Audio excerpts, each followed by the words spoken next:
खरं तर 92 पासून मी जिल्हा परिषदचा माझ्या घरातला कोण जर उमेदवार असायचा 2012ला फक्त मी बाजूला राहिलो. आज सुद्धा मी स्पर्धेत होतो, परंतु पार्टीचं हित लक्षात घेता काही गोष्टी आपल्याला कराव्या लागल्या. कारण 50% उमेदवार मला नडला, पुन्हा 25% उमेदवार मला नडला.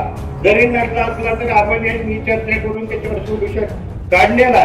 त्याच्यामुळे तुम्ही कुठल्याही गोष्टीवर विश्वास न ठेवता आबांचं नेतृत्व, धैर्यशीलपणाचं नेतृत्व आणि विजयदादाचा आशीर्वाद लक्षात घेऊन आजपासून रात्रंदिवस जोरदार घडण्याचा प्रचार करून आपले जे सर्व उमेदवार आहेत सगळे उमेदवार निवडून आणण्यासाठी प्रयत्न करावे. आबा जसं म्हणत होते 1 वर्ष अगोदर मी आमदार होणार, तसं प्रत्येकाने आता म्हटलं पाहिजे की मी पंचायत समिती सदस्य होणार, मी जिल्हा परिषद सदस्य होणार आणि तेवढ्याच ताकदीनं सर्वांनी प्रयत्न करणं गरजेचं आहे असं मला वाटतं.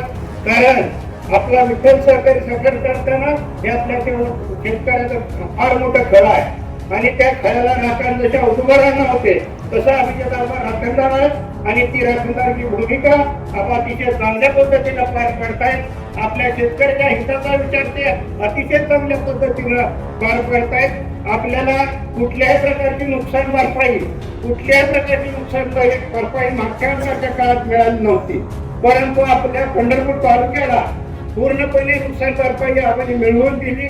प्रत्येक गोष्टीमध्ये आबाचा सहभाग इतका असतो की आपण निवडून आल्यानंतर 24 तास जनतेसाठी टाकतात. जे उमेदवार निवडून येतील त्यांना मी सांगेन की आता घरचं काय बघायचं नाही, तुम्ही 100% निवडून येणार आहे, परंतु 24 तास जनतेची सेवा करा एवढी मी विनंती करतो.